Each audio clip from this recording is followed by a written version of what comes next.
This is the Fighter Pilot Podcast, episode 103. You know the drill. We're still in the midst of the Century series, so that means this week we must be covering the F-103. But you didn't have an F-103. I'm sorry about that. It was a project for a Mach 3 capable plane, but it was way ahead of its time, and they only built a mock-up. It never flew, so you can't talk about it. Oh, well, hey, Bruce. So there's no such thing as an F-103? Nope. Well, then, what should we talk about instead? Well, since you were talking too much about your birthday party in episode 100, let's talk about the airplanes. Why don't you go back to the F-100 again? I think that's a great idea, Jello. Oh, hey, Boat. I figured, you know what, I know an Air Force general that kind of lives pretty near me, and he flew F-100s in Vietnam. And since we didn't talk about the F-100 on episode 100, why don't we talk to him? Well, sure. If you got a guy and he's a distinguished visitor, then let's kick it off with him. Yeah, let's do it. We're running short on 30 millimeter. I got 100 rounds. Okay, we got cruise section, the combat spread real tight. F4 belly, left side, 10 o'clock. Strap in for the Fighter Pilot Podcast, the internet radio show that explores the fascinating world of air combat, the aircraft, the weapon systems, and most importantly, the people. Now, here's your host, former U.S. Air Force F-16 pilot Trevor Boswell. Welcome, everybody. This is Boat on location for today's episode at the Museum of Aviation at Robbins Air Force Base in Georgia. And as we continue our march through the Century series, today we'll be discussing the North American-produced F-100 Super Sabre. And joining me to do that is very special guest, distinguished visitor, U.S. Air Force Major General retired, Richard Goddard. Major General Goddard earned his bachelor's degree from the University of Utah and joined the U.S. Air Force as a distinguished graduate of Officer Training School in 1966. Over the course of his career, he commanded an F-111 squadron and 2 F-111 fighter wings, as well was the Director of Targeting and Weapon Application for the nation's nuclear war plan, the Director of Logistics for U.S. Air Forces in Europe, and Air Combat Command, all while amassing over 3,500 total flight hours and 227 combat sorties in the F-100. For his efforts, Major General Stoddard was awarded the Silver Star, Distinguished Flying Cross, and 12 Air Medals. Major General Goddard retired from active service after 34 years as the commander, Warner Robbins Air Logistics Center here at Robbins Air Force Base. It gives me a great pleasure to welcome to the show Major General retired Richard Goddard. Sir, welcome. Boat, thanks. It's great to be here, and anytime I get an opportunity to talk about airplanes, that's special. But to talk about the F-100 Super Sabre, that's very special. Absolutely, yeah. Any day we're talking about airplanes is always a good thing, and I will say that is a very impressive resume. I always marvel at how many jobs and opportunities there are out there within the Air Force and obviously around the world beyond that, but you definitely got to experience a diverse group of them. And just to make sure I covered everything, what did I miss, or is there anything else on your resume or your history important to know? No, I don't think you miss much. When people talk about your resume, it's of interest to some degree, but the thing that I like to say the most about my Air Force career is that I don't believe I can remember a day I went to work that I didn't want to go there. I loved the United States Air Force. I loved the airplanes. I loved flying. Probably the most important thing is I loved working with the people we worked with, the men and women who worked so darn hard to get these airplanes airborne and to make sure that when I took off in that airplane that it was ready to do its mission. I just think that's the most special thing that I can remember about my time in the Air Force. That's awesome. I love it as well. Obviously, I'm still in the reserves and actively participating in that way, but I can tell you that the people are the thing that make the difference in wanting to continue to serve. The mission, the airplane, everything is cool, and it's a great boilerplate for serving, but it's definitely the people that make all the difference in the world. So thank you for that. Well, in addition to getting to speak with you and hearing everything you're about to tell us within your career and with the F-100 itself, today is actually pretty special as well because of where we're located. The Museum of Aviation here at Robbins Air Force Base happens to also be the home of a very special aircraft. We're going to go take a look at it, I think, after we discuss it here, but specifically serial number or tail number 56-2995 was actually your aircraft in Vietnam, was it not? That's correct. Very cool. And does it have a name or is it just the tail number? Did you guys have one of those kind of things at that point? No, we didn't use names and things for our airplanes. 2995 or 995 is how I referred it to. Interestingly enough, when I got to Vietnam, I was only there probably a week or so before my ops officer said, "Hey, here's your airplane. Go out and meet your crew chief." Yeah. So I was thrilled. Just the fact to get an airplane with my name on it was something else. But I went out there and met the crew chief, and I said, Chief, where are you from? He said, Sir, I'm from Ogden, Utah. And I said, Chief, I'm from Ogden, Utah. Both of us from the same hometown. I was a little bit older than he was, but we gelled and melded together wonderfully. And the fact that I had him as my crew chief my entire tour was very special. That's amazing. And do you guys still keep in contact to this day? You know, I do. When we brought this airplane back home to Warner Robbins and I contacted him, he still lives in Utah. His health is not good. He was not able to come out for the dedication of the airplane. Yep. But we sent him videos of that, tried to keep him as much in tune as he could because his name is on the side of the airplane too. That's great. And he was thrilled with that. And we'll talk about the story of how the airplane came to be here at the museum as we get a little bit further on. But let's definitely get through some of the specifics on the aircraft. And obviously, there's a lot of technical aspects that we can discuss, and you're intimately familiar with a bunch of those. You've got what we now call the Dash 1. You've got the flight manual there in front of you for the specifics of it. It's looking a little thinner than what I know on the F-16, but maybe it's a little bit of a simpler time when it comes to aircraft technology. So, well, it is smaller. I have a lot of time in the F-111, and I measured the two together, and this is about a quarter of the size. So, I know what you mean by the manual. But as I went through the manual, I noticed, my goodness, remember how you're supposed to remember all the warnings and cautions and so forth, and everything committed to memory? I said, I didn't know I had the brain power to keep all that in my brain, but there's a lot of stuff in there. They do always say that there's probably more things that you've forgotten than that you currently know. So we'll definitely cover all that. But as far as that's concerned, you ready to get started on this thing? Sure, let's go. The F-100 Super Sabre, it's affectionately called the Hun. Right. Is that right? Obviously, a direct correlation there to the number 100 associated with it. It's a Century Series Vietnam-era fighter. Can you talk me through any of the history behind the development, the initial design request, that kind of thing? Well, North American obviously had built the F-86, and a very, very, very great airplane during the Korean War and so forth. And they were looking to provide a follow-on to the F-86, and so they came to the government and said, we're prepared to offer this new airplane, and they eventually become the F-100. It was aircraft designed for multiple roles, air-to-air, air-to-ground. Okay. It was designed to be a nuclear airplane as well. So it had many different functions as far as how they were offering it to the government. They went through a number of mock-ups and tests and came out with the airplane finally and began to deliver the Air Force in 1953. They had some interesting problems with the airplane early on, even before they got into the A model, the final design of the A model. And the A model was a small buy that didn't have a B model. The C model was built, and it was another quality airplane as far as the designs. It was supersonic, the first airplane to fly level supersonic. There was a great demand at the time for that capability, obviously. Sure. The D models, most produced airplane with the D models, they were very well upgraded as far as flaps. You didn't fly final at 165 knots. It was a little bit slower flying than final. That's nice of them. Yeah, that's nice. Et cetera. So the fact that the airplane was designed for that kind of a mission, swept wing was 45 degrees. The F-86 was a 35-degree swept-wing airplane. Wing sweep brought in a whole new world of flight characteristics and issues that we'll talk about. But that was the original plan for the airplane, and it came into the inventory at an interesting time, or after Korea and before Vietnam. So the airplane really shown itself for its full capabilities during the Vietnam era. Yeah. Okay. You talked about air-to-air, air-to-ground role. Any other mission sets that it carried that you participated in? Well, going through training, we did it all. We trained in each one of the missions, the nuclear mission, the air-to-air mission. We launched the AIM-9 against targets.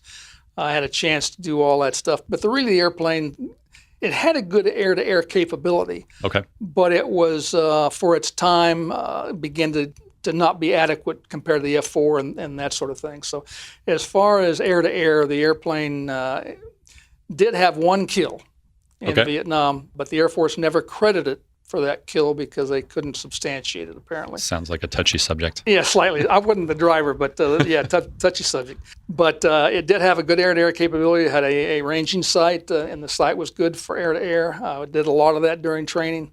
Fired a lot on the dart, which was an interesting proposition out there shooting on a dart. But it was a good air-to-air airplane for its time. But as it moved into Vietnam, it really wasn't the role for it. And that was your first fighter aircraft, your first operational aircraft? I went into the F-100 right out of pilot training. In pilot training, were you T-38s? Or? T-38s, yeah. Okay, and so any relative comparison you have between the two? T-38 seems small, tight. The 100 bigger, more room in the cockpit. The day I stepped into that airplane, the first time I stepped into it, I said, boy, this is home. And it just felt natural. And learning all the things about the cockpit and all the switches and what they all did and so forth was an amazing thing. But I found the F-100 to be an honest airplane, well-designed interior-wise, as far as the layout of the switches and all the components. But it was just a good airplane for its time. So no host radar on it. You talked about the ranging site for air-to-air employment. That was particular just really the gun and IR missiles, infrared missiles? Yeah, for the AIM-9 missile, that was an easily targeting system for it. Didn't have much experience other than in training with that, but the role was air-to-ground. A very stable platform, both in dive bombing and in strafe. Very, very stable compared to the F-4, which is a higher wing-loading airplane. I actually saw F-4 sent home during certain situations in Vietnam because they weren't able to do what the FAC wanted them to do. So, okay. And I know there's a lot of F-4 guys out there that say, oh, you're so crazy. But in the defense of the F-100, it was a very stable platform for bombing. Very good. Well, we'll jump right into it. For the bombing side of the house, what was the armament that you guys would typically go fly with? Obviously, the most important to the fighter pilot part was the gun. Yep. We had 4 20-millimeter cannons in the nose. Each gun fired 1,500 rounds a minute, so that was a total of 6,000 rounds a minute you could fire with that airplane. Trouble was you only had ammo cans with 200 rounds per gun, so it was pretty quick. It was 5-second bursts. Yeah. There were times when you just let it hose, but usually a 5-second burst, a couple of second burst was really all you needed for accuracy, and very, very accurate with strafe.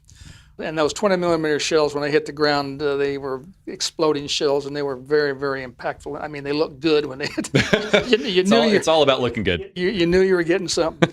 We flew with gravity bombs, 500-pounders, 750-pounders, both slick and high drag, rockets, napalm, CBU, all weapons that had a particular mission that was very effective on what you were trying to do. We also flew with 750 extensions on the bombs, which was a fuse extension. It was about 3 feet out ahead of the bomb. Is that the daisy cutter? Daisy cutter. Yep. So when that bomb went off, it was above the ground, and you could create a landing zone for helicopters almost with the one pass.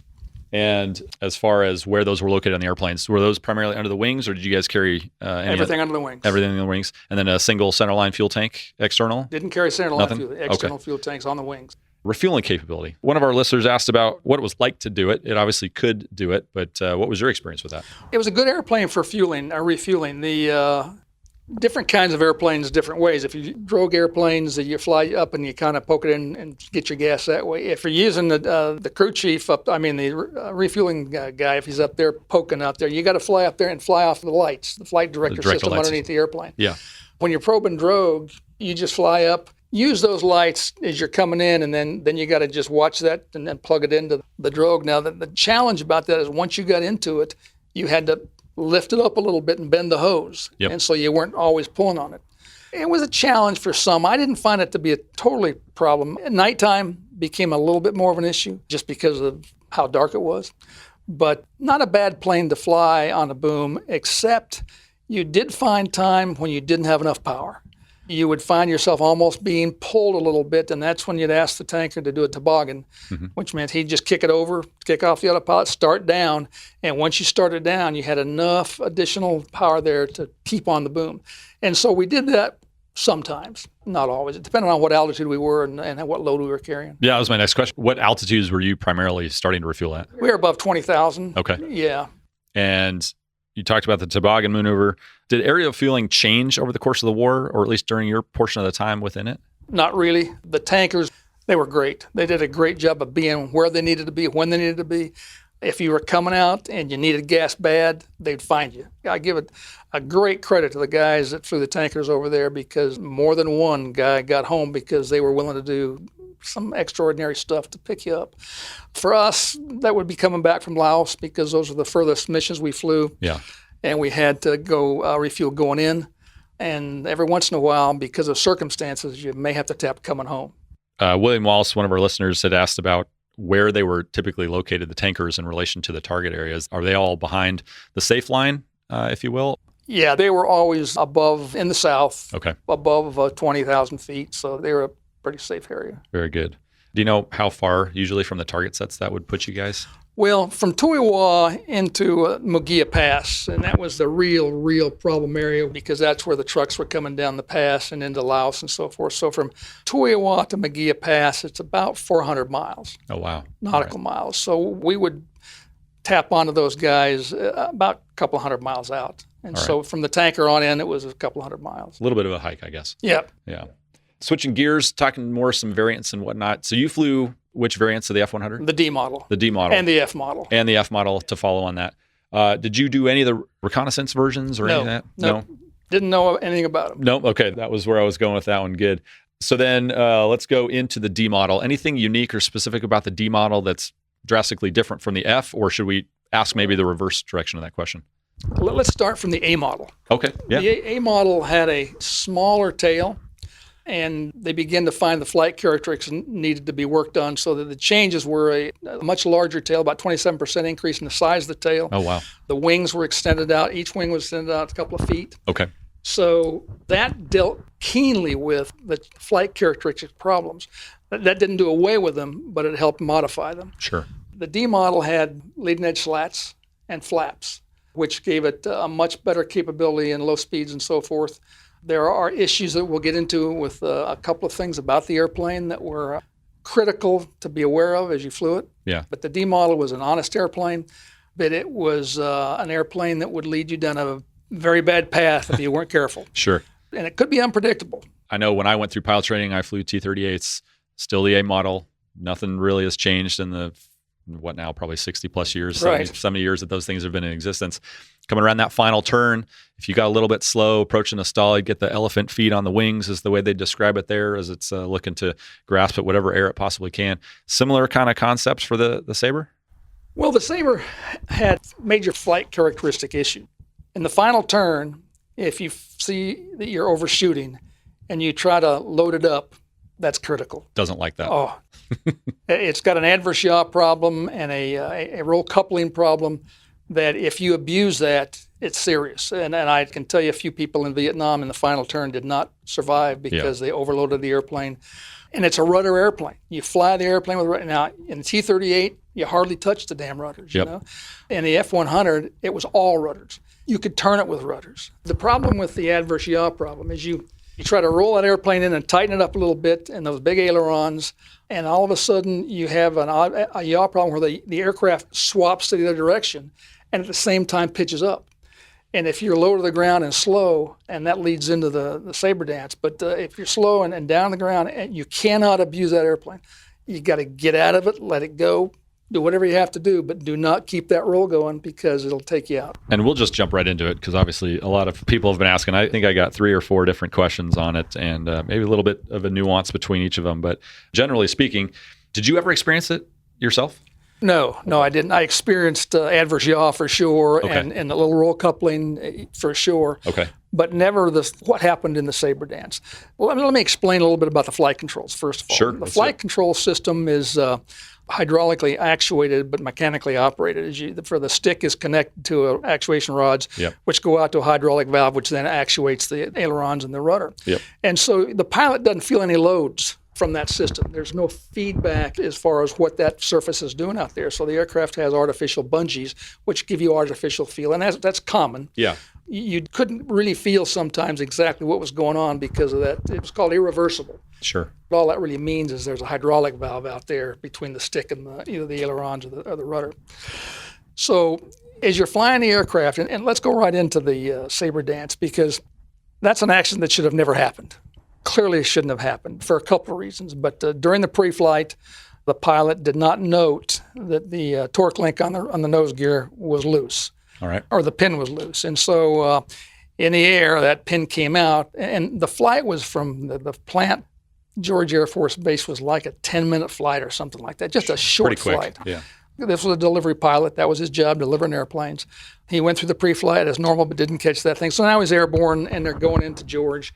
in the landing pattern, and one of his flight mates notes that, hey, you got a problem with your landing or your nose wheel gear. So he aborts that landing and decides to go over to Edwards because they got a longer runway, et cetera, et cetera. Smart. The trouble was he allowed the problem with that nose gear torque link to overpower some of his judgment. First of all, that airplane, if it lands, that nose gear is going to level out and go right on down the runway.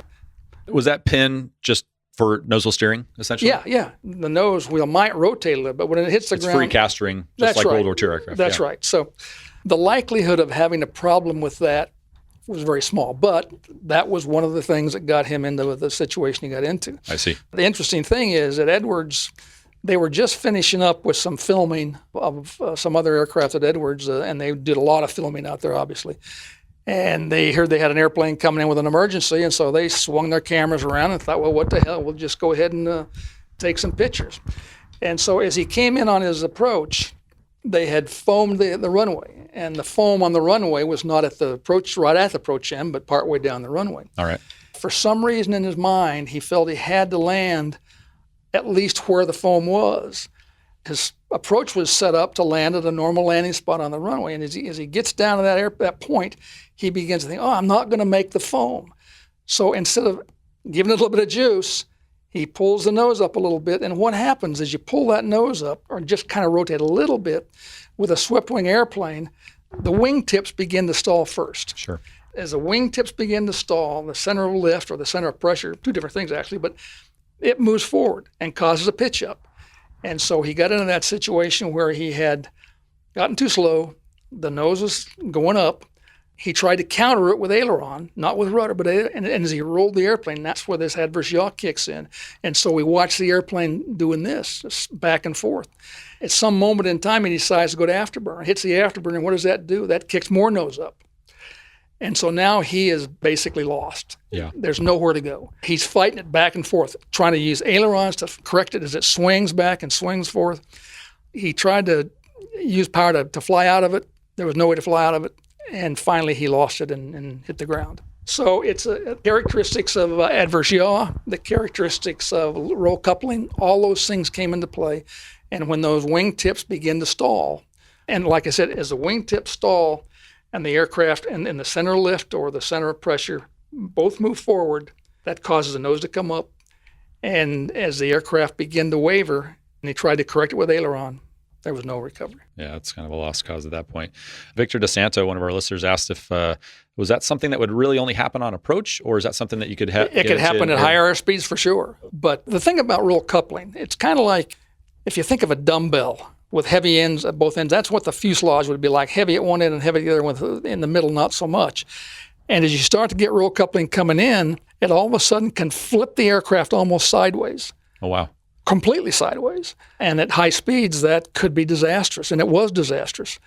As a matter of fact, let me think. In 1958, it was the worst year for the F-100. We lost 116 airplanes. In 1 year, 47 pilots, most of them to accidents. And I would venture to guess, so I don't have all the specifics, but a vast majority of those were flight control kind of issues and flying the airplane at places it shouldn't be. Yeah, and the flight regimes exactly that it wasn't really designed to operate in. Yeah, it's always a danger. And as an instructor of younger folks, that's a key emphasis item.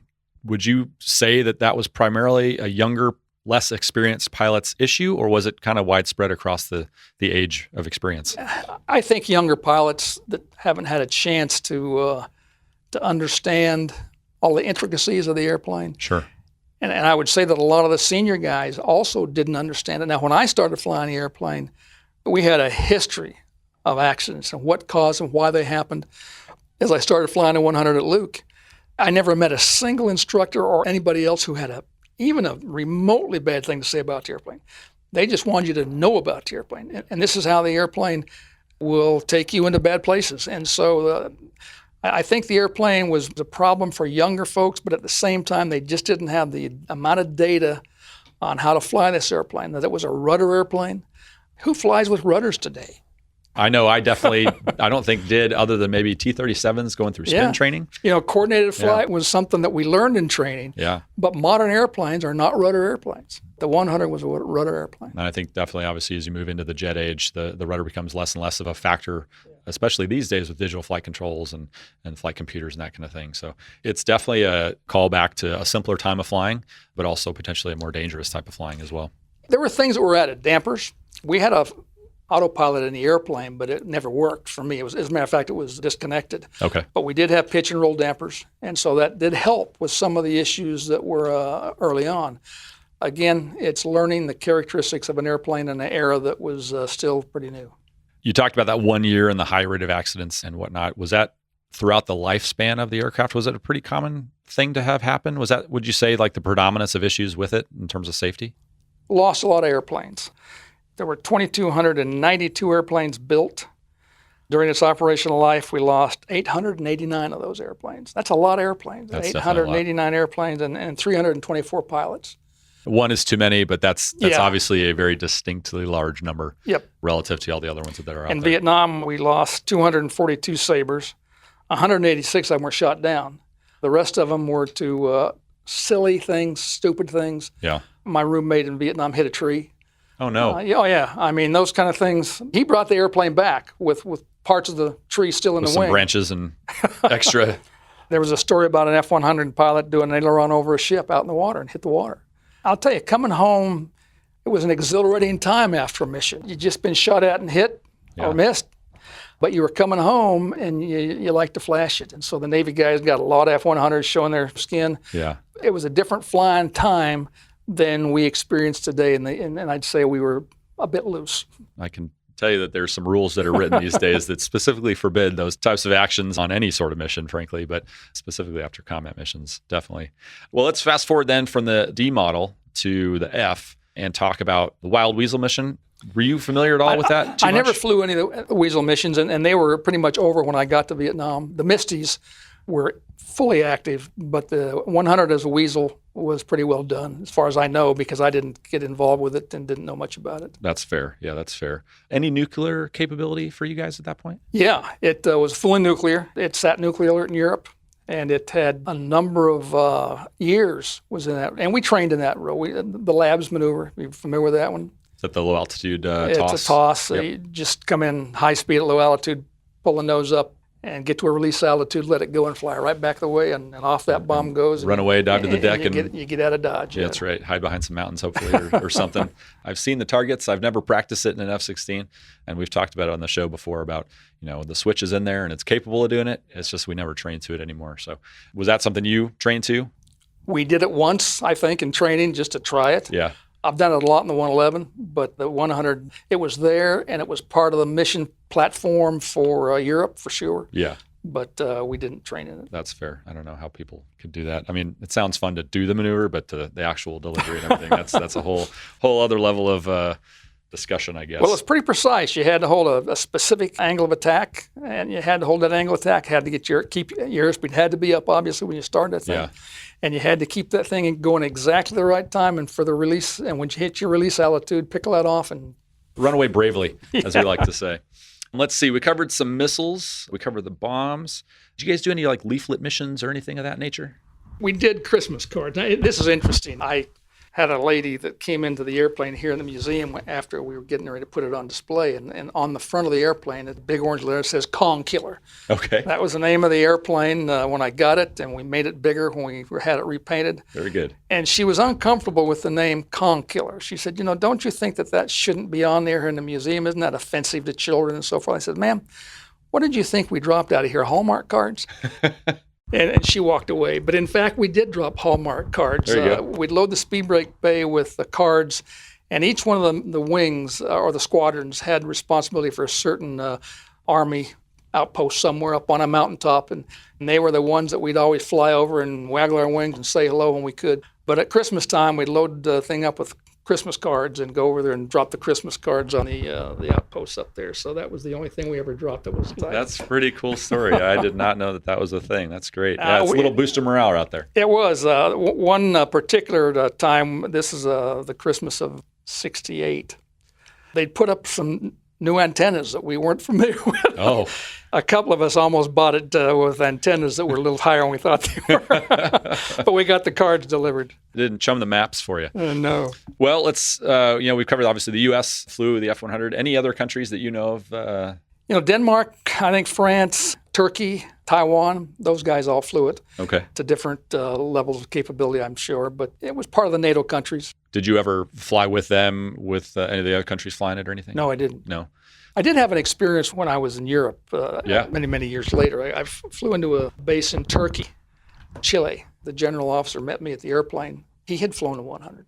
Oh, no kidding. When we were talking about it, as we were walking back out to the airplane, I asked him, General, your English is so special. You do speak excellent English. Have you spent much time in America? And he said, I've never been to the United States, but I have been to Alabama.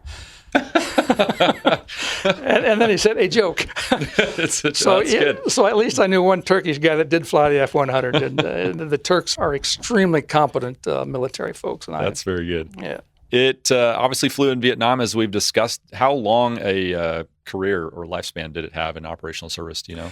Well, started in 1953 when we first started delivering airplanes, and I think its last flight was in 79 with the reserves or the Guard. That's right, yeah. As far as the specifics for you, what is the service ceiling of it, and then how high have you taken it? They say 50,000 feet, and I've been at 50,000 feet in the airplane, so I haven't been any higher than that, but it does have a ceiling of about 50,000. Now, if you're carrying munitions and that sort of thing, you're not going to get not there. A chance. Yeah. Coming back home on a nice starlit night. Sure. After a successful mission or otherwise, yeah, for sure.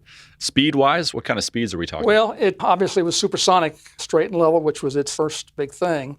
But we flew it in combat, 300, 400, not too much. When you're delivering weapons, you got parameters you got to meet. Definitely. And so airspeeds were just part of the deal. I don't think I ever bombed any higher than 400 knots, and that was different kind of weapons. Those aren't dive bomb weapons, I'll share some experience with you about bombing. Definitely, just for the heck of it. As an F-16 guy, you got this, gee whiz, you roll it in, put the pipper on the target, punch the button, and wait for the computer to let it go. It's maybe a little more complicated than that, but well, yeah, generically speaking, yes. But in a 100, you had to, depending on which weapons you were carrying, you had to put in the mils of depression for the sight. Mm-hmm. You had a release altitude and the dive angle, and you'd roll that thing in from whatever altitude you might be at. Let's say we're at 8,000 feet, and we're over a heavily defended area. My approach to rolling in was to just roll it upside down, pull it down straight down, and get your dive angle and roll it out like that. Was the most effective way to get a good dive angle. Okay. So you got to set your dive angle up. So you're checking your dive angle. Have I got my right dive angle?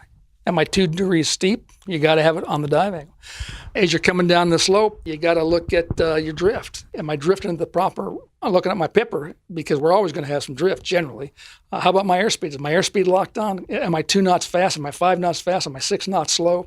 All that is going on up here. Yes. And all that's got to come together where you get your dive angle, your airspeed, pipper on the target at one moment in time as you pass that altitude. Yeah. I marvel that I even had the brain power to do all that because it was a continuous adjustment for air.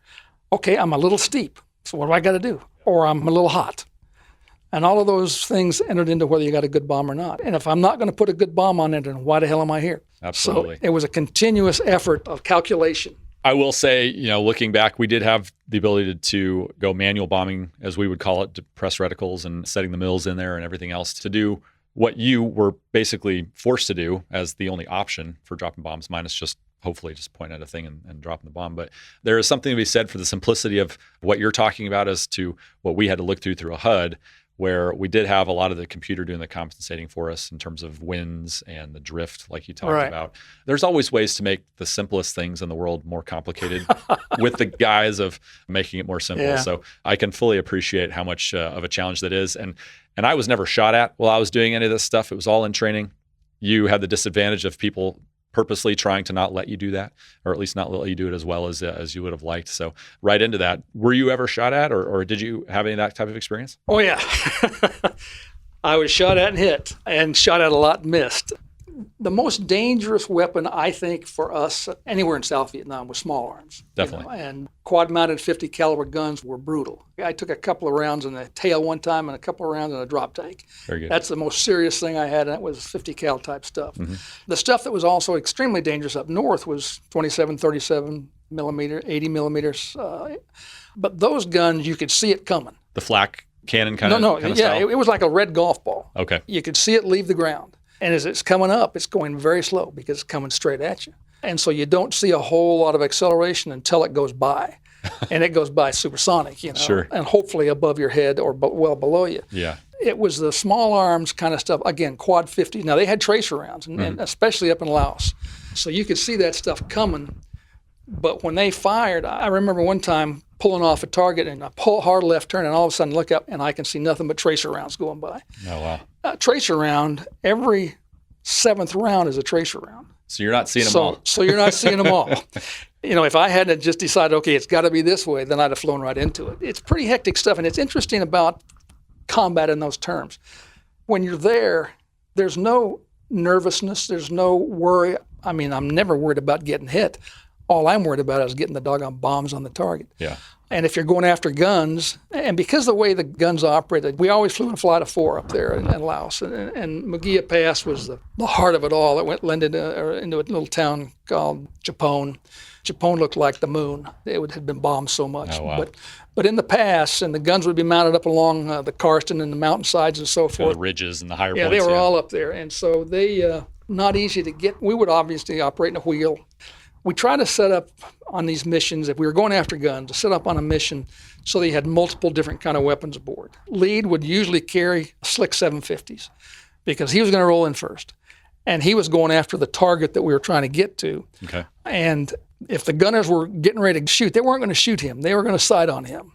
And number 2 was the next guy coming down, and they were going to experiment on him. And so number 3 was loaded with the kind of weapons we like CBU or rockets or whatever it took to go after guns. It was a dance in the sky.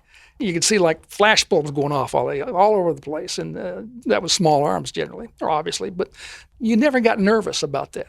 Well, they're shooting again, kind of thing, Only going home when you thought, well, that was that was interesting. That was a little tougher than I thought, Sure. Those are the kind of instances that make life exciting. And of course, there were some missions where you did bunt bomb. You familiar with bunt bomb? I'm guessing you just push a little bit forward on the stick, unload the G, and you get very low. You're coming in low because you're under the weather generally. Okay.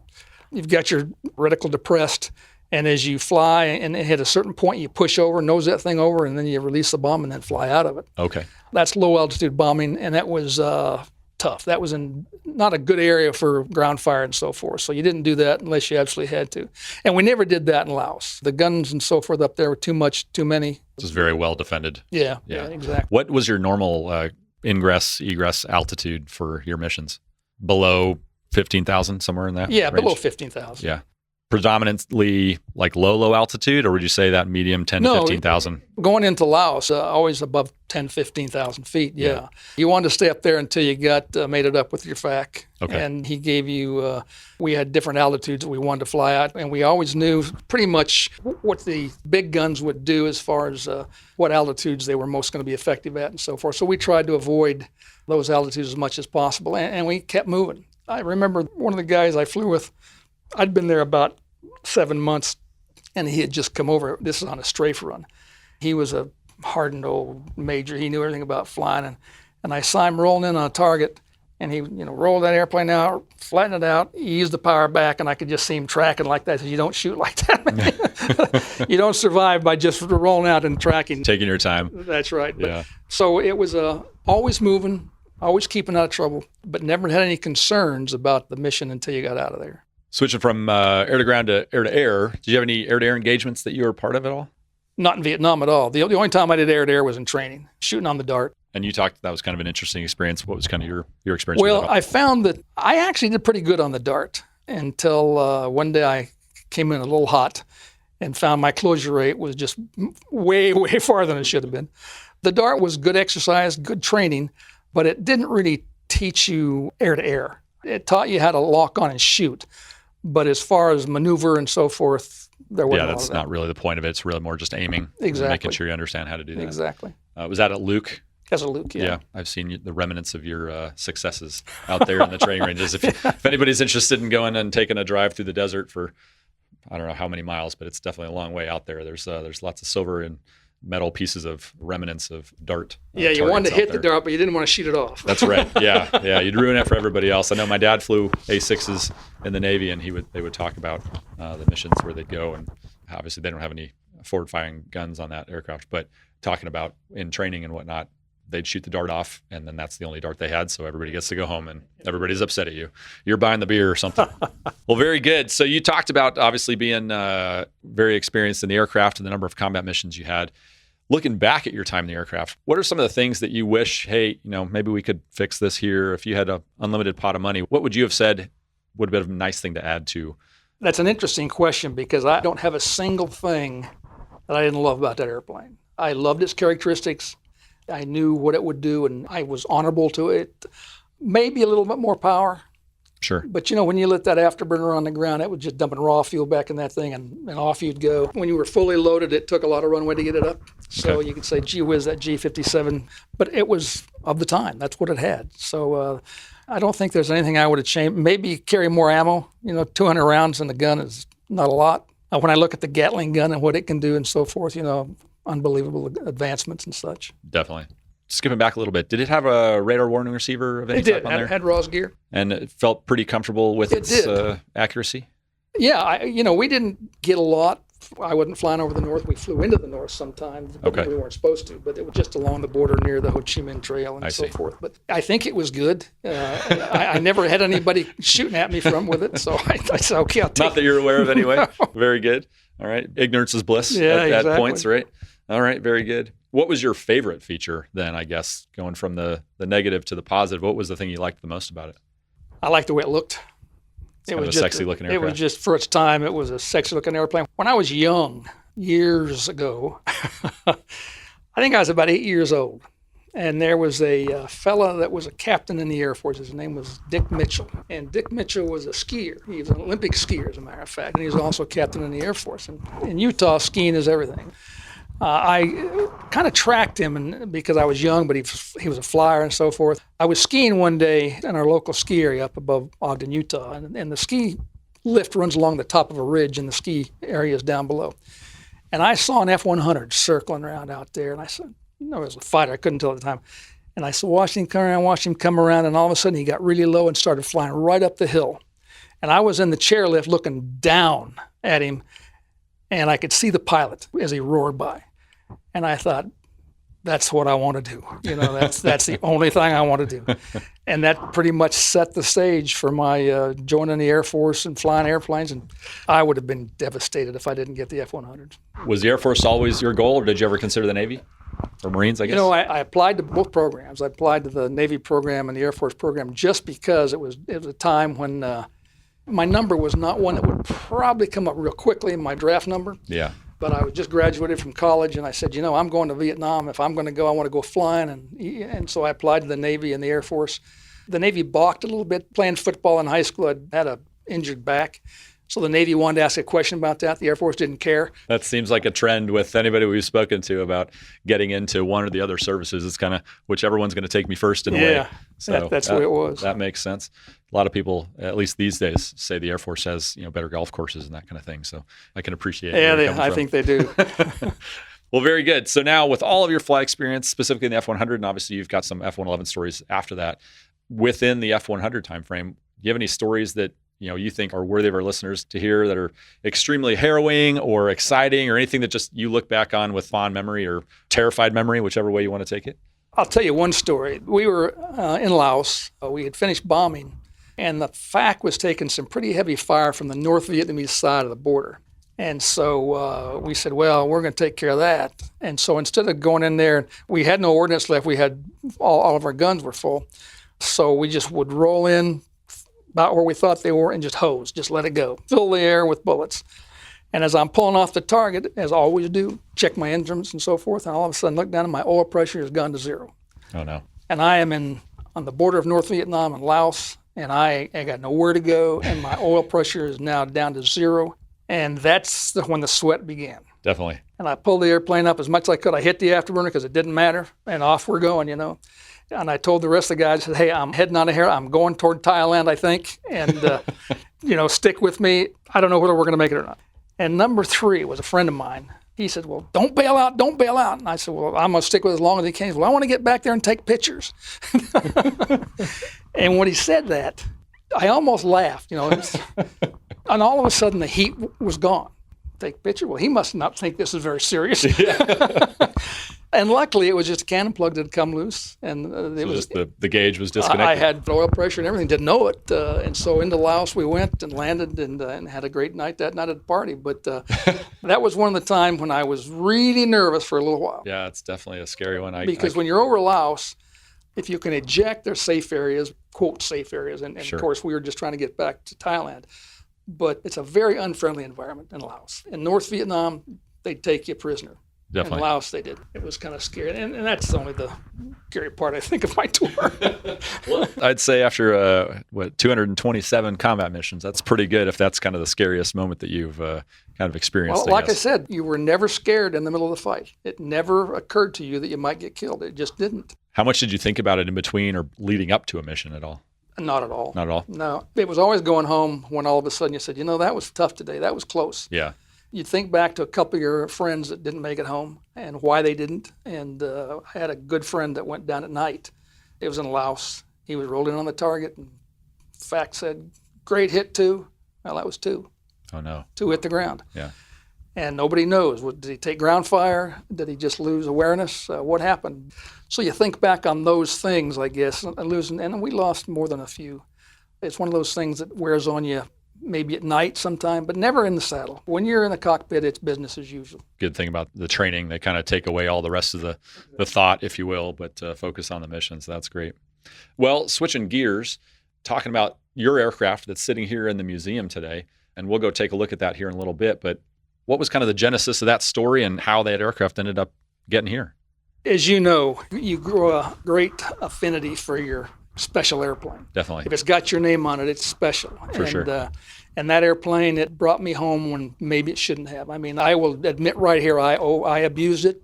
Just another quick story. One of the big problems with the doggone engine was compressor stalls. Okay. And if you get that thing slow, get that nose up, interfere with the flow in that intake, all of a sudden those blades start to fail or stall, and you're shooting fire out of both ends. Mm-hmm. It kicks your feet off the rudder pedals and up against the doggone shield down there, and you injure your legs. It feels like anyway. I had one of those instances in Vietnam where I'm low, I'm slow, and all of a sudden it starts compressor stalling, and bam, bam, bam, you know. Yeah. By dawn, lower the nose a little bit, get her going, and bring her home. And so it brought me home. I don't have an exact number of missions I flew in it because we didn't keep track fully of the first part of the time I was over there. But I'm figuring about 180 missions in that airplane for the total of 227. Because looking at my flight record, when we started keeping track of tail numbers, I kind of judged that out about to be that. So anyway, that was my airplane. Yeah. And when I left Vietnam, I had to leave my crew chief and the airplane there and went home and kind of forgot about it. And during the course of while I was here at Robbins, I think. No, actually, it was a little bit before that. But anyway, I found an artist who had done a really neat picture of F-100s in Vietnam, named Mark Carvan. I use his name because I'd love people to look at his stuff. He does magnificent stuff on airplanes, ships, cars. I mean, he's a magnificent artist. And so I wanted him to paint a picture of my airplane in Vietnam with my name, my tail number, and stuff. I had Pennzoil stickers on my airplane. My brother was a Pennzoil salesman, so I put Pennzoil stickers on it, and it was pretty cool. But anyway, I wanted a painting of that airplane. And so I contacted him, and if he could take that painting already done and kind of convert that into my tail number, my name, my paint scheme, and so forth. And he said, sure. So he did it. When I got it, I was just thrilled. And he sent me a letter, and he said, do you have any idea what happened to that airplane? And I said, no idea at all. And he said, well, I have a friend who keeps track of all that, and let me get you in touch with him. Oh, cool. So very quickly I found out the airplane is at Massachusetts, Otis Air Force Base up on a post, and it had been there for over 20 years. No kidding. And luckily I was in a position down here I could make something happen. Yeah. I talked to the museum and said, we already had a model here, an F-100 here, but it was a C model and had been in combat. And one of the things the museum tries to do is use combat airplanes that are actually flown in combat as their examples. So luckily I was able to get them to go up there and take a look at it and make sure that the data plates were correct. I mean, I wouldn't want to, just because it had a tail number on it, didn't necessarily mean that was so numbers matching, kind of like vintage cars, that kind of thing. I wanted the numbers to match. Yeah. And yeah, it's the airplane. And interestingly enough, when the airplane was manufactured in California, its first landing place was Robbins Air Force Base. No kidding. It came out of the plant, landed here to go through some upgrades before it went to Europe. So I said, okay, let's bring it home. So we went up there, sent a crew, brought it back. And when that airplane came into the yard, it was amazing. Just amazing. Now, of course, wings were on the sides and they were taken apart and everything. But Yeah, it just was total, my goodness, this is something big. definitely. And we unloaded it, got it in and put it in a hangar and so forth, and then it sat. We just didn't have the skills and so forth and the manpower. Finally, I got a Master Sergeant volunteer who said, I'll take this on.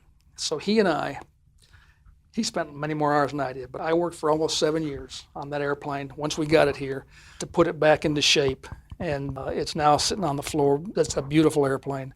One of the things that we did, I've talked about this before, but we didn't just do it to make it look good from the outside. It was totally rebuilt from the inside out. It's got everything in there that's supposed to be there. Some of the things that couldn't be connected are not connected once you take the wings off and so forth and then Sure. replace them. It takes a while to get everything back where it does. But the airplane is fully restored as much as possible from the inside out. And I spent, I would say, thousands of hours, but in my garage painting small pieces. Yeah, I just had a great affinity to that airplane. Had to be perfect as much as we could for sure. and put it in place. So it came back from a long time out in the cold in Massachusetts, and now it's back at Warner Robbins. That's an amazing story. So your name obviously is going to be on the airplane. Is your original crew chief's name also Absolutely. on there? Yep. That's amazing. And then did you guys also have additional crew chiefs, or is it just the one? No, just the one. Now, one of the guys that flew the airplane right after I did, he gave me a call and said, hey, I hear you're bringing the airplane. And I said, yeah. And he said, any chance of getting my name on the side? And I said, there's not a chance in the world. But interestingly enough, the crew chief, when we were in Vietnam, he asked if it was possible if he put his wife's name on the other side of the airplane. You don't say no to your crew chief. That's fair. He had it put on there while we were there, and I've never taken a picture of that side of the airplane, but that's the way it was. That's fine. I couldn't say no, and so he had it, and it wasn't a big... We'll go check it out here in a little bit. We'll look for somebody that maybe came across later and wrote their name on the pilot side in Sharpie or something, see if they graffitied it up there. That's an amazing story. I'm so glad that was able to take place, and I can see it here as we sit here. There's a little bit of emotion behind that story and be able to bring it to its rightful home. Moving forward, it's obviously been a bit of time since you've flown the aircraft and since the aircraft has left active service. Are there any places listeners could go and see this aircraft in movies or beyond the museums? You know, it's interesting. I don't think there was any movie that I can remember or recall where the airframe, the F-100, was a part of the movie. Okay. Except for the Sabre dance. The Hunters, I'm not sure if you're familiar with the Hunters, but it was a Korea War era F-86 magnificent movie with great shots of the F-86 flying and so forth. Sure. One of the parts of the movie was an airplane came in and crashed, and they used the F-100 Sabre dance as the airplane crashing. So they had an F-100 crashing in an F-86 movie.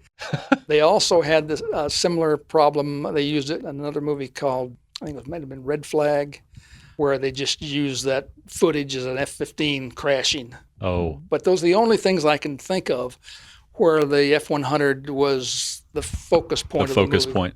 Yeah, I can't recall any movies that the F-100 has been the focus point, like you said. I know there have been a few other ones where it's kind of had a splash here and there. I think it was in We Were Soldiers, the Mel Gibson film, when they were calling the bomb strikes in for the napalm strikes in, I guess, for a little bit of footage there. Well, that's good stuff. I love all this kind of stuff. And starting the wrap up, what's been your interaction with the museum here, the Museum of Aviation at Robbins, since you? Well, I'll tell you, the museum is a magnificent place. And when I got here in '97 as the commander, the very first thing that they do is usher the museum and explain what a critical and important place it is. And it really is, because if we lose our history, if we don't allow our history to provide focus on the future, we're lost as a country. And so not preserving this is really important, I think. And so the museum has become a very, very focal point for me ever since I was here the very first time. We had here for a long time a really focused workforce, and still that way, but focused on preserving the airframes and so forth. I think that what I've found is that the community also is very supportive of the museum, and we had for a while General Bob Scott. You remember Bob Scott? I don't know who wrote God is My Co-Pilot. Yep. General Scott was here. He was born in Macon, After his wife had passed away, he came back to Warner Robbins to live, and he came to the museum every day. Bob Scott was just a magnificent guy who commanded the Flying Tigers and who has so many stories. I loved his stories. He was the core of the museum for a long time because he had such a presence here. Definitely. So the museum continues to be a very focal point for the Air Force as far as the base and the community.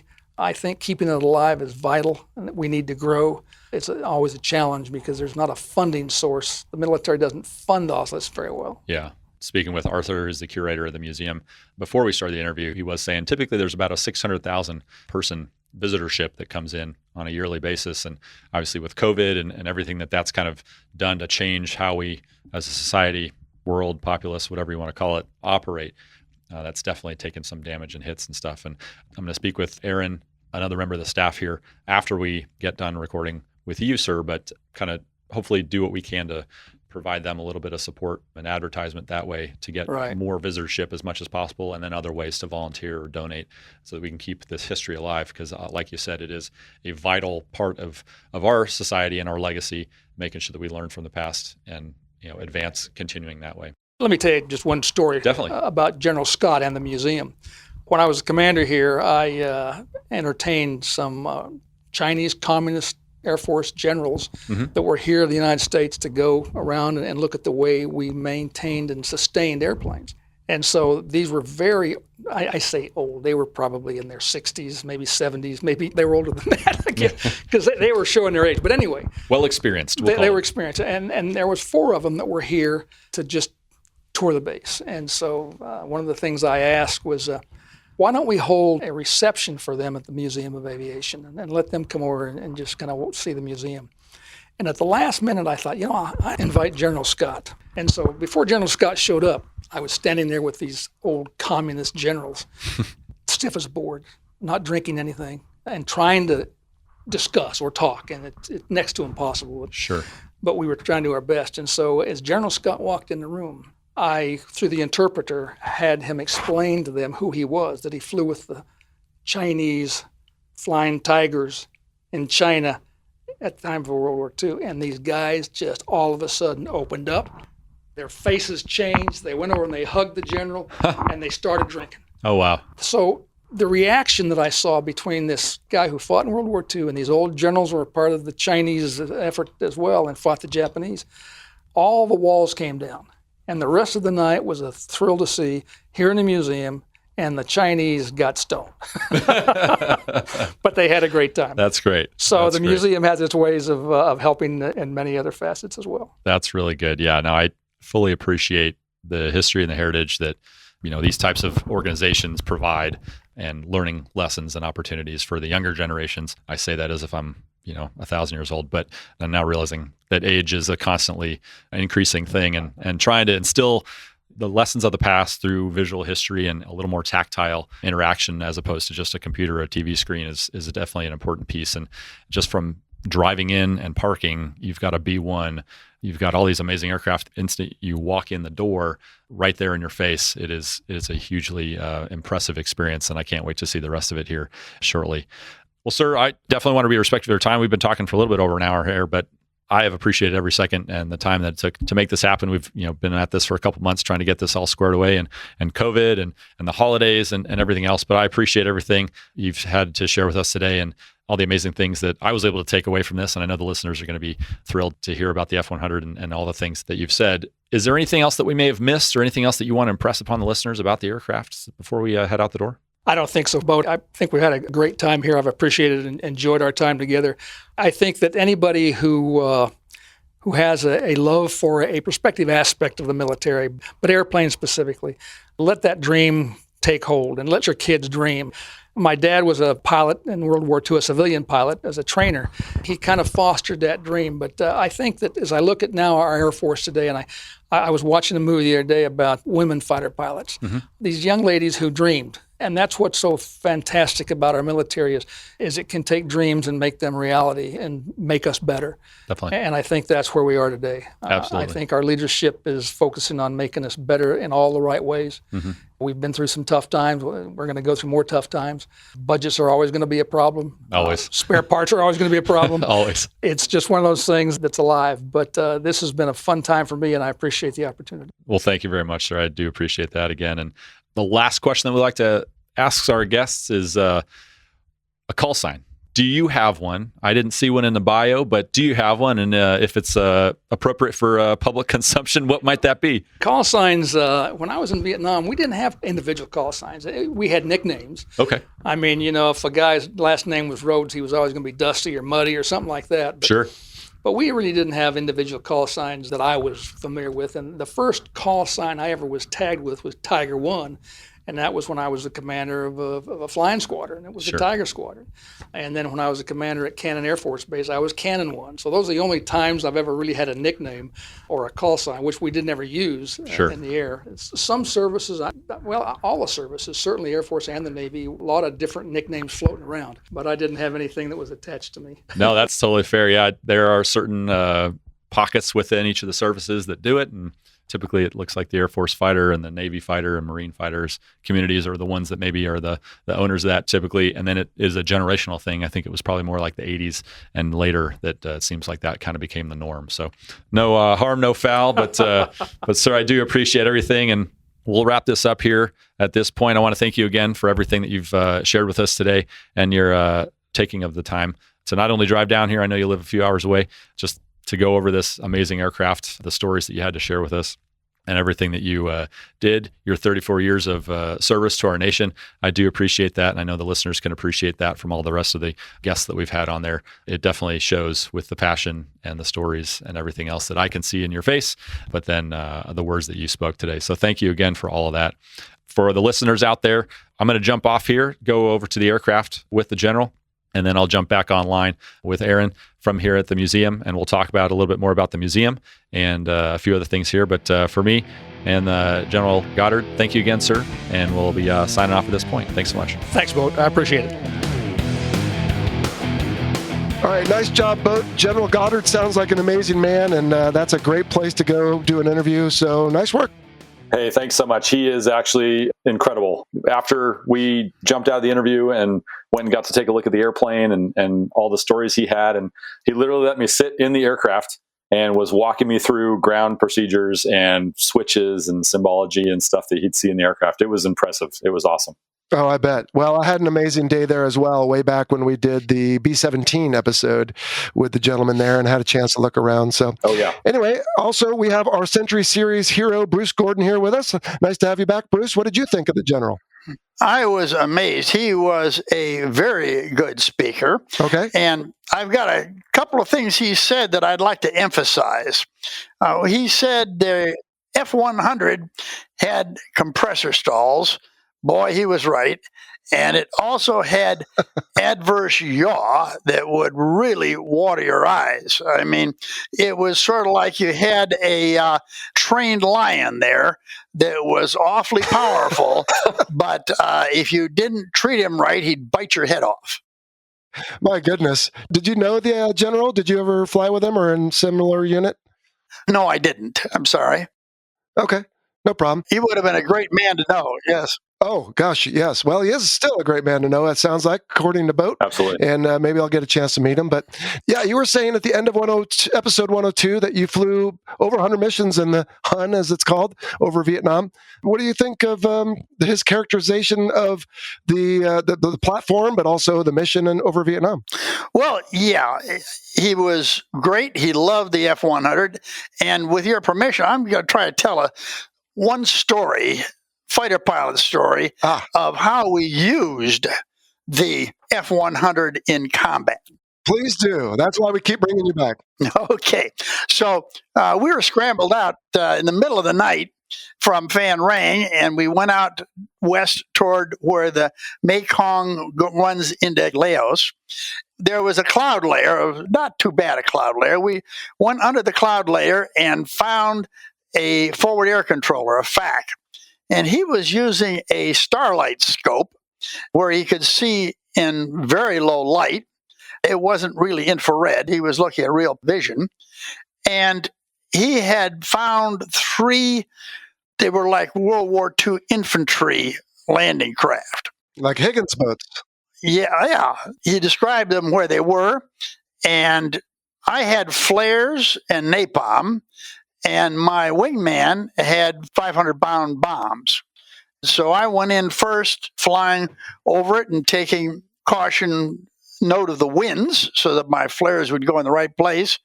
Then I punched off some flares, and I turned around on downwind coming around. I could now see the three landing craft nosed into the shore. There were crews unloading supplies onto the shores, and I could see stacked supplies on the shore. Well, my wingman was down already on his dive bombing range pass as the flares burst out. His first two bombs went off right by one of the landing craft and sank it right promptly. I was coming around and I was setting up, and I set up napalm. I had one napalm I had used on one wing. I had the flares, so on the other I had one napalm bomb. I planned that one and came in toward one of the barges and pickled off a napalm bomb at him. Well, that's not very smart, really. I found that out because if you miss your barge by just a little bit with a napalm bomb, it goes splash in the water. There was nothing there but a little flare that I think was the phosphorus grenade that sets it off, just floating in the water. That was a complete miss for me. So as I turned around, coming back over, my wingman was back in with two more of his bombs, and they were right on the shore, right in the middle of all those supplies. And I came in. This time I selected my remaining two napalm, and I came in. This is all dark, but those flares made it really good for us to see them. I could see the supplies and I could see the barges. I came in and dropped my remaining two napalm. They hit among the supplies. The fireballs rolled over onto the barges. The fire actually hit one of the barges with such force that it moved it off the bank, and it moved back out into the river covered with napalm, and it was burning, and the explosives were going on. They probably had ammunition on it, something like that. And the other one was just burning where it was. And so we came around, and General Goddard talked about those 20-millimeter cannon. And those 20-millimeter cannon, 20-millimeter cannon, we had 4 guns, but those 4 guns put out as many bullets as your Gatling guns did. So it wasn't like you were putting out more bullets with a Gatling gun. We just used 4 guns to do it. And the 4 guns were in a way good because they spread the bullets out a little bit, which is kind of nice when you're strafing. So we came in, and I just strafed that and poured out the shells on there. There's, as he talks about it, the high explosive incendiary shells are just sparkling all over the place through the supplies and into the barges, the remaining barge, and it was burning. I pulled off, and my wingman came in. He strafed, and I'll tell you, we had really done a job, and that is what the F-100 could do. Exactly what General Goddard said. Darn good plane for that kind of purpose. My goodness. But I'm going to have to defer to you here because I don't think I can match that with anything I ever did in my career. Oh, not a chance. No. I was unfortunately not able to drop anything in combat, but definitely not able to do anything as amazing as that for sure, even in training. Wow. Well, like I said, Bruce, that's why we keep bringing you back. So, all right. So let's touch on a couple things that the general said, or maybe didn't say. It didn't really come up that for those who are familiar with Colonel John Boyd, I think it was the F-100 where he began his notoriety, and I believe he was called 42nd Boyd because he could wax anyone, it was said, and he flew that thing like no other. Bruce, did you ever fly with Colonel Boyd, or did you know him maybe at some point? No, I didn't, but I flew fighter tactics in the F-106, and I learned the rudder reversal, which I think is what he used in the F-100. It was a you are in this heavy turn, hard turn with the bad guy behind you. You're pulling back on the stick about all that you can. It's not enough. The guy is still getting you. So you end up pulling back hard on the stick and feeding in top rudder. And the plane turns up into the air stream, and the F-106 with its big delta wing would just plain stop. And this was great against F-4s because the F-4 couldn't possibly stop with you. And he went whistling past you, and you continued your roll, a rudder roll over, and you had lost all your airspeed, and this guy's going shooting ahead of you. Now, you don't have any airspeed, but at least you're behind him. I tried that in the F-100 with a guy behind me, and it worked. But holy cow, I nearly lost control of the airplane. The F-100, General Goddard loves that thing, but as I said, that adverse yaw can bite your head off. And I very nearly lost control of the airplane. So I think that Boyd was using something that resembled a rudder reversal that he could flip over and you would go flopping past him, and then he'd be on your tail. And that's where he could get you in 40 seconds. And I did it to somebody myself, but I don't think I would ever want to try it again. Okay. Well, speaking of the rudder, Boat, in the interview, you had agreed with the general that you don't use the rudder a whole lot. At least I think you might have said in the F-16. And of course, you flew it a whole lot more than I did. Yeah. And I don't remember using it very much. But we actually do use, you might be interested to know, the rudders quite a bit, because maybe partly due to the fact that we can get quite a bit slower and a higher AOA than the F-16, but also just the airframe. We actually do use it a bit in the Hornet. You might be interested to know. Yeah, definitely a good point. But yeah, for sure. We don't really touch it too much in the F-16 other than minor corrections here and there. Okay. And then I have to ask the whole crowd here about manual bombing, because I was so glad that the F-18 was so much a better bomber, at least for me, because you had the automation. I was terrible at manual bombing in the TA-4J Skyhawk that I flew in flight school. But I'll start with you. Did you have to do manual bombing in the T-38 or something? And were you any good at it?